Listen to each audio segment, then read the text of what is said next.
You are listening to This Podcast Could Have Been an Email, presented by Berkshire Community College.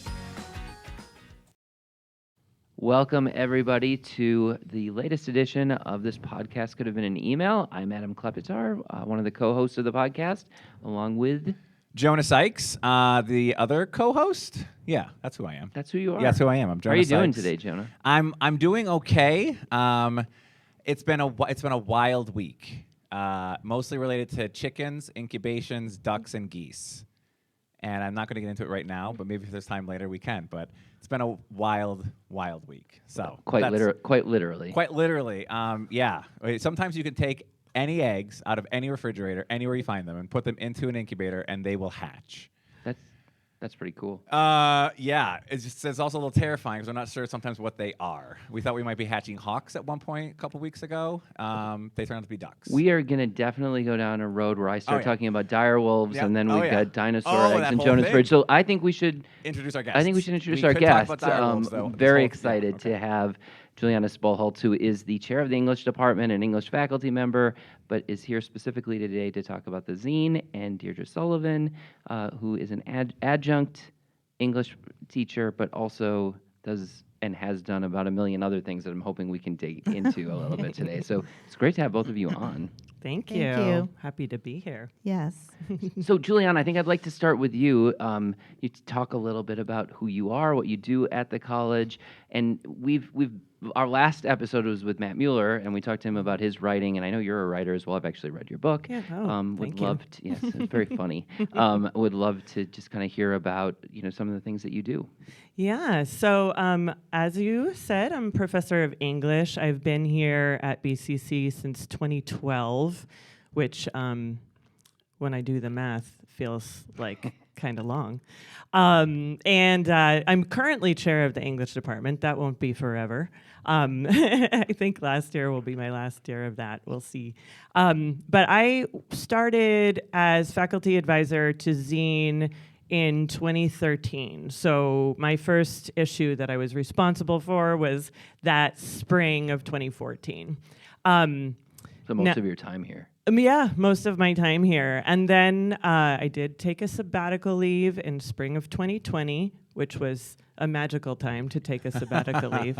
And Professor Nell McCabe took over Zine while I was gone and did a wonderful job. And then last year, the coordinator of the Writing Center, Liesl Schwab, took over Zine and did a wonderful job. But then she left for Calcutta on a Fulbright scholarship. Yeah. And so presumably she'll be returning to her role as Zine overseer. So you can always pinch hit.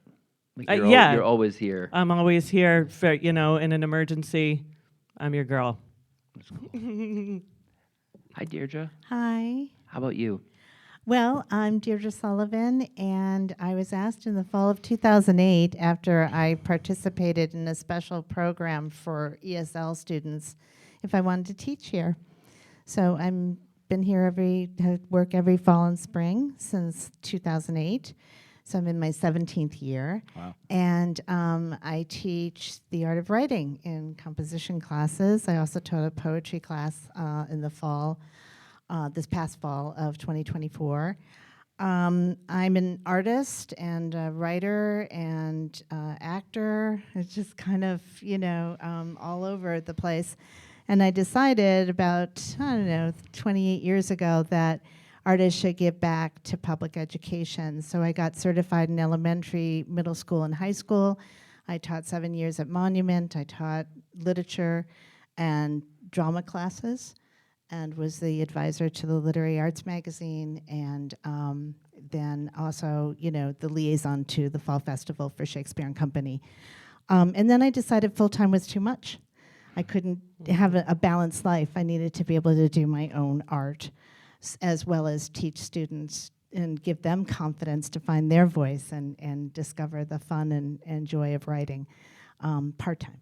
Well, it's kind of interesting because you do work full time, and you've kind of made this choice to do your art is a big part of what you're doing, and then also to teach. I'm curious just to hear from both of you how you stay active in your creative journey and how you make that work in kind of two different schedules that you've chosen for yourselves?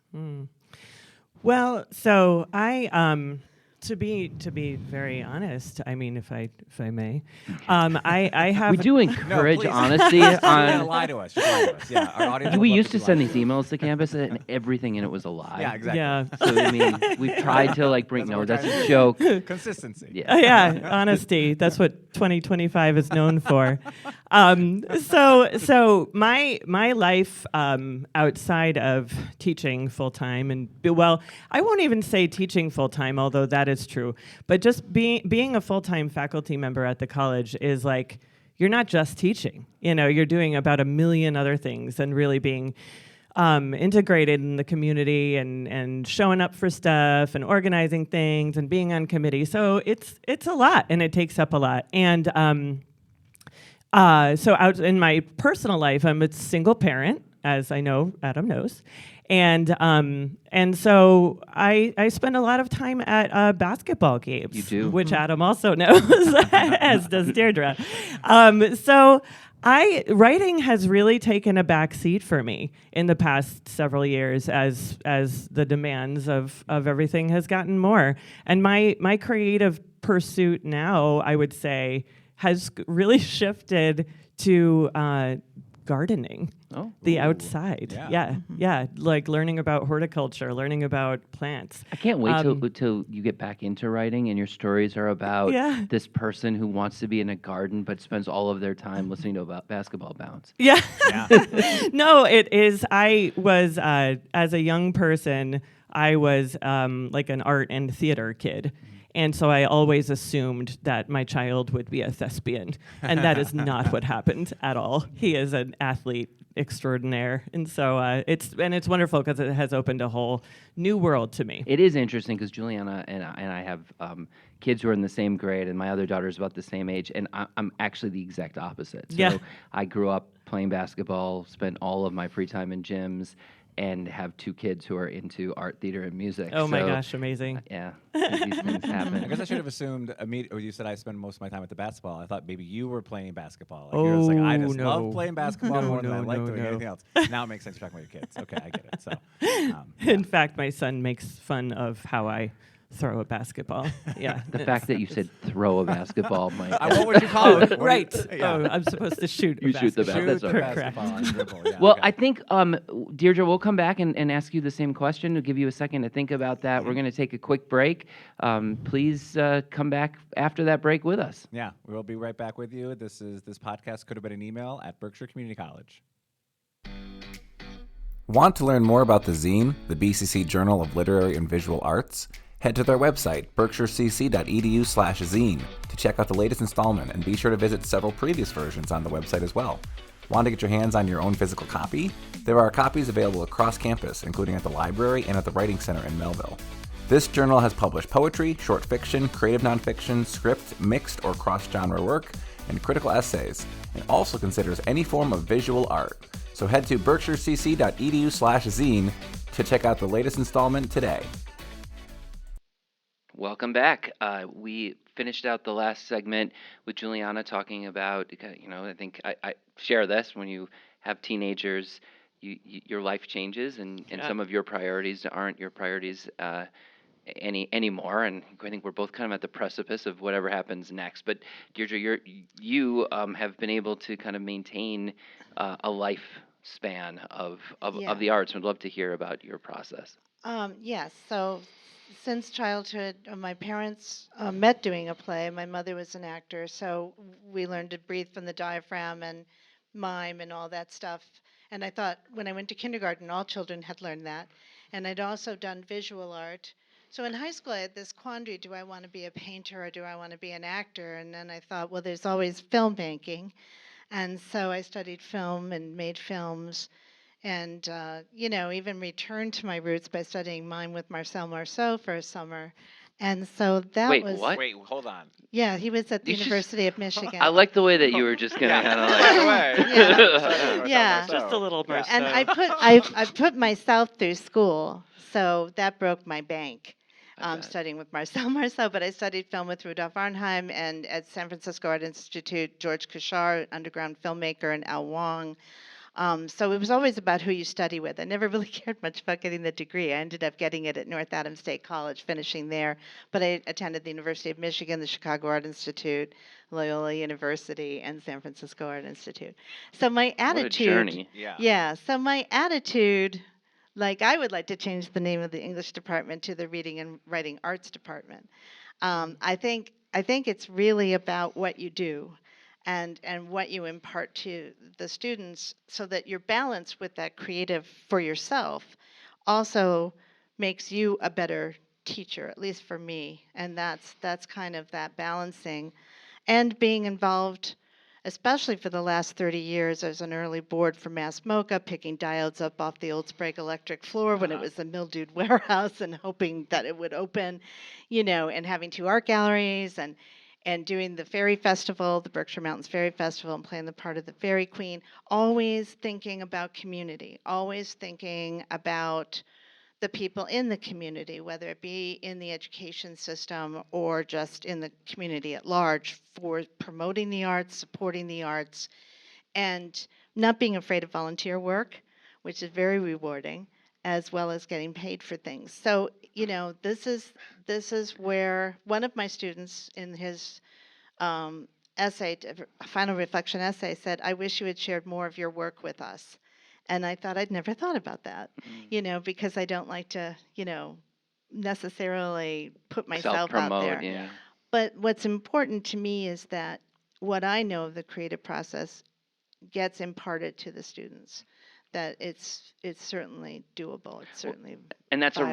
I think, a really nice segue into talking about the zine. So that was the reason that we had invited Deirdre and Juliana in today to talk about the zine.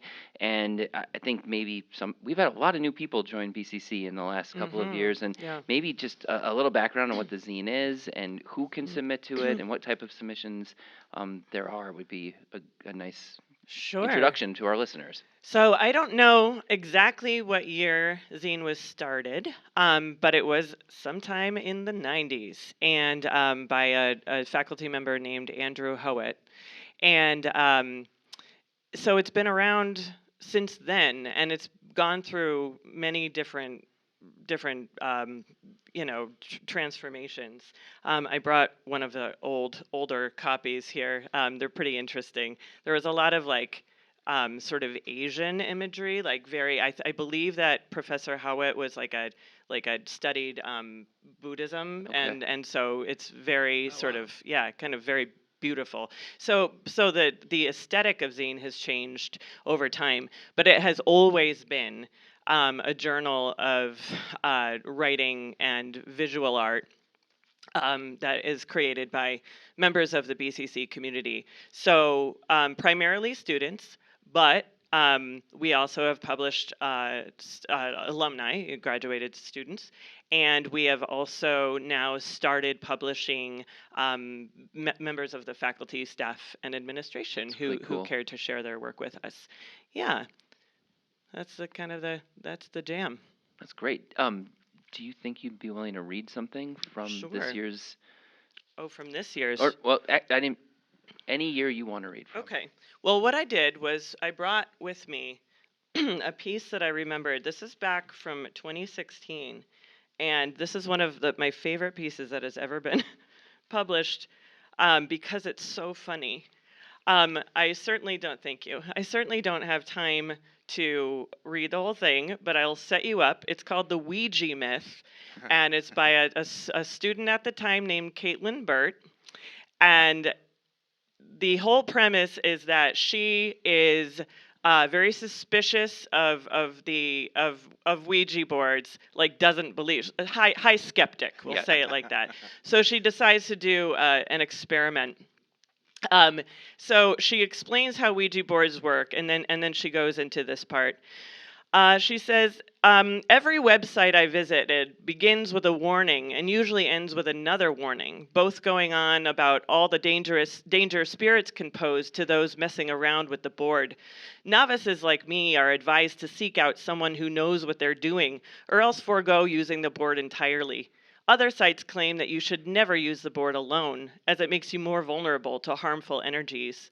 Many more caution readers to never ask a spirit for physical signs of their presence, as that gives them a foothold in the living world.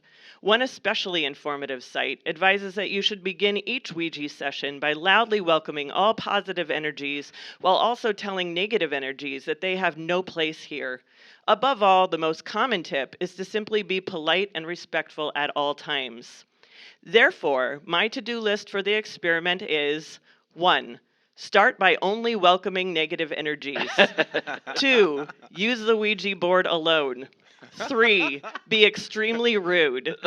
4. Ask them for physical signs of their presence.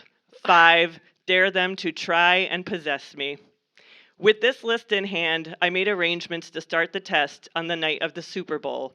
There's no real significance there, though. It was just the only night I was free. That's fantastic. Isn't that great? That was really great. Oh man, I don't even know what to ask. So, in general, just as we wrap up the second segment here, what do Thank you? How do folks get to contribute to the zine? Do you want to go there, Deirdre? Well, Yeah, go ahead. it's open really starting in the fall with a deadline of maybe February in the spring. Okay. Well, not yet spring, still winter. Yeah. But for getting everything together to the designer and the printer. Mm-hmm. And it's been really fabulous to encourage faculty and staff to contribute because as I mentioned with my student, they're really enhanced by knowing that we do other things besides teach and that we also are in the process of writing, which they're doing as well. That's great. So in fact, the selection I chose for the next further on in this podcast is from this year's zine. Oh, great. And, Awesome. so at any rate, that's just basically one of the students who was on the editorial board came up with a poster, and Jonah, thank you for all your help on that to facilitate You're that. welcome. Which was, you want to get published? Period. Yeah. Question mark. You Yeah. want to? You Yeah. want to? Because I also try to let students know very good experience and resume material to have been published Yeah, that's in great. your college literary arts magazine. We're going to take one more pause right here. We're going to be right back with our next segment, so please stick with us. We'll be right back. In case you missed it in the previous episode, but BCC is hosting the first Berkshire State of Work Summit on Wednesday, June 18th on campus from 8 a.m. to 4 p.m. This event is billed as a conference that will look at from hiring to thriving, a new era of workplace culture. People are saying that they're wicked excited for J.D. Chesloff, Executive Director of the Massachusetts Business Roundtable, to be the conference keynote speaker. So don't miss it. Check it out at berkshirecc.edu/worksummit. All right, we're back. Thanks a lot for that last segment. I'm interested in hearing from both of you. You know, what excites you about working at BCC? And both of you are teaching. You're teaching the fall, right? Yeah. And I know Juliana's teaching this summer. And this summer I'm teaching. Oh, you also. are teaching this Yeah, summer. So Comp 102. curious to hear what makes you excited to come to work every day, and what classes do you have that are coming up that you're kind of pumped up about teaching? Well, so I mean, to kind of harken back to what we were talking about before about being full-time and how it's busy. I mean, it is very busy, but that's also what I really like about it. You know, it's not the busyness so much, but the opportunity to really be a part of many different segments of this community and a lot of different projects. And something I've always appreciated about BCC is the college's support and willingness to support new ideas and initiatives. And so coming up, teaching-wise, in fact, the two courses that I'm very excited about, I designed both of them, so go figure. cool. You know, that's probably why I like them. But so this Sounds like that might be a creative outlet too. It is. I actually really love curriculum design.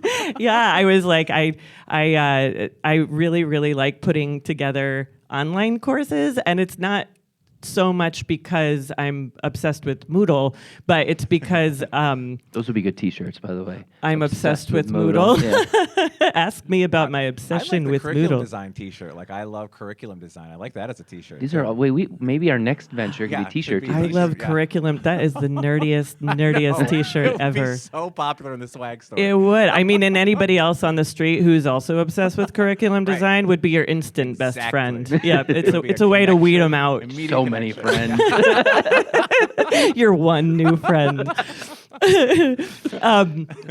Anyway, so this summer I'm teaching global women's literature, which is always a joy. And by joy, I mean often very depressing, but really, really, really cool to sort of to very clearly have students whose eyes are really opened up by a lot of the topics that we read about.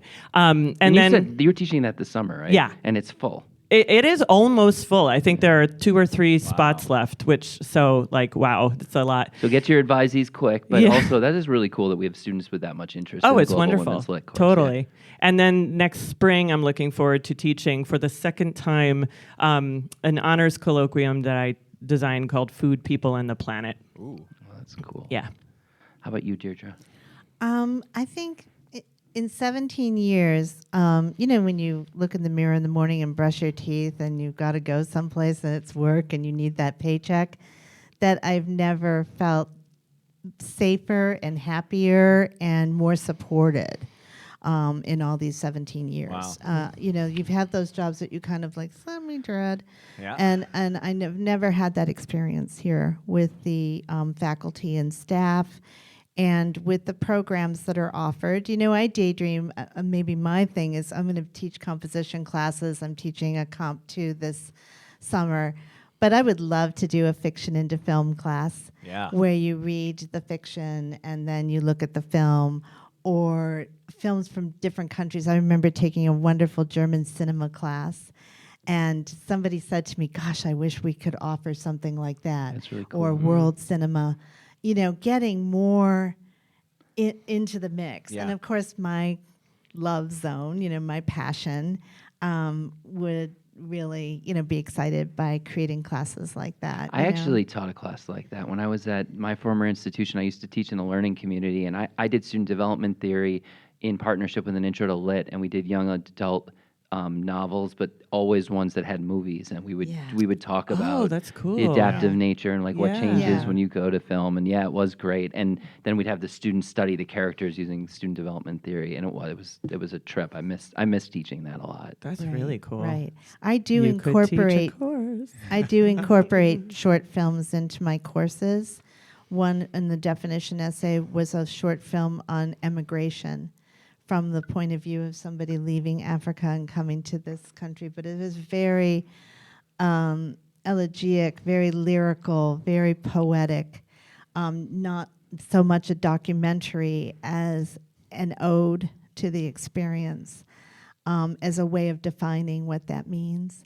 So I think that there's, these podcasts are great, and in different things that the college can be doing, including maybe looking in the future for Zine of doing everything in-house so that we're teaching our students how to do the layout, not giving it to a designer, but, looking at creating, it could be a course or it could be, just part of being on the editorial board and getting some more people involved at the college who have expertise in that. Yeah, and I think to your point, I'm going to say, in the real world, when you work on a project, you don't work in isolation. You're working and collaborating with other people, either internal to wherever it is that you work, or externally. And Joan's a marketer, and I'm a student affairs professional, but we work together all the time, and we're thinking through. Jonah's thinking through what things are going to look like or how we're going to communicate it, and I'm thinking about the content. So I think those are really tangible, real life lessons. Deirdre, one of the things you talked about at the beginning when you were talking is how this is a place that you've always felt safe and a sense of camaraderie with the people that you work with. And I know that you've got something prepared to read, and it is also from a former colleague of ours who unfortunately and tragically passed away suddenly or within the year.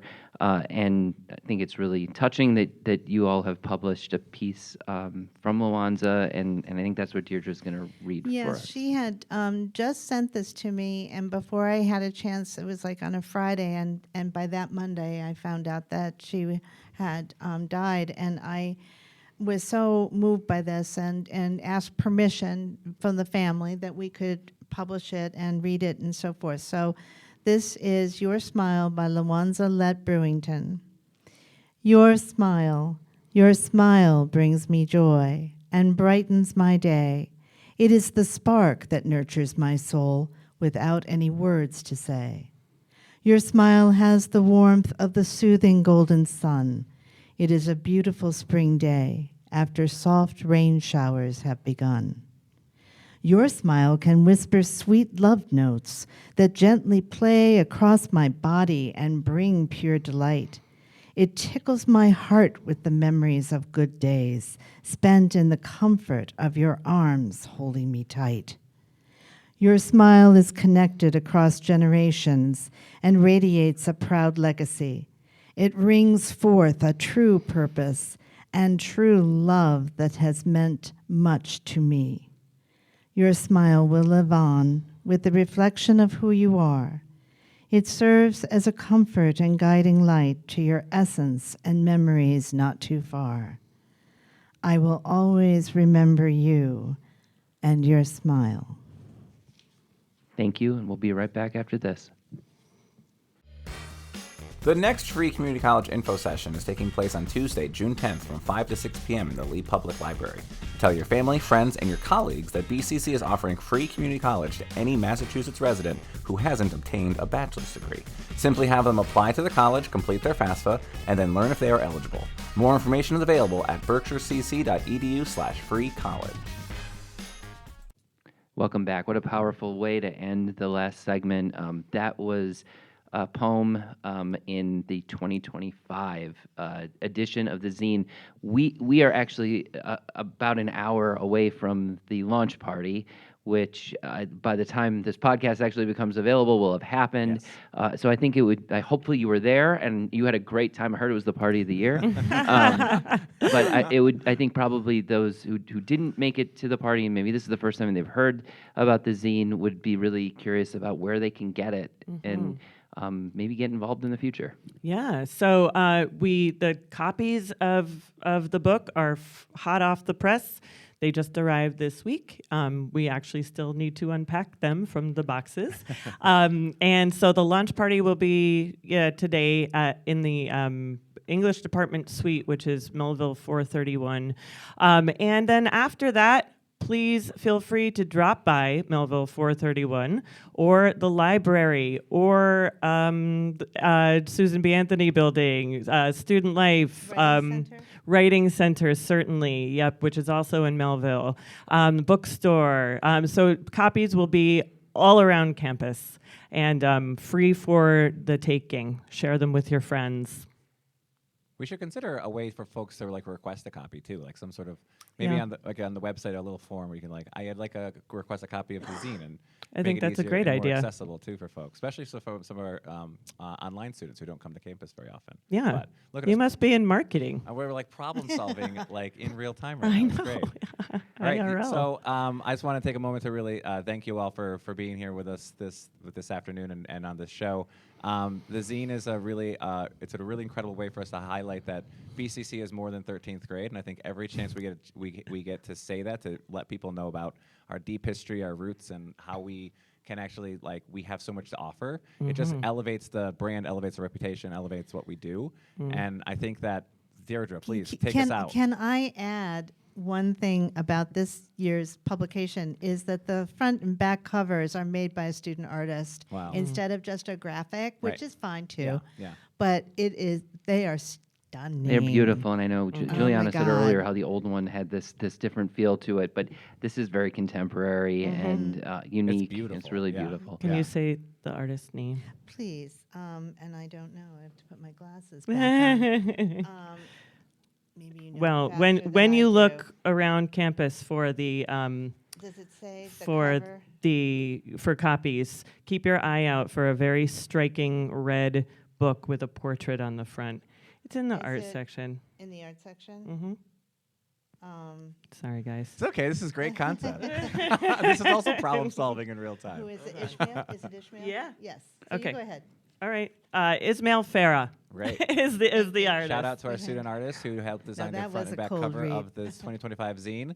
I want to again thank you both for being with us this afternoon. Adam, any final thoughts? I want to thank the both of you too, and you know, I've gotten to work with both of you for almost 9 years now, and not only for your creative work here, but two people who are always willing to step up and help students, help us recruit students. A lot of gratitude. Today's also the last day of the academic term, and I want to leave our listeners with a lot of gratitude from Jonah and myself for this little experiment that we had, that we started in December and doing this podcast, and I think it's resonated with some of you. It's been a lot of fun. We hope to continue to do it.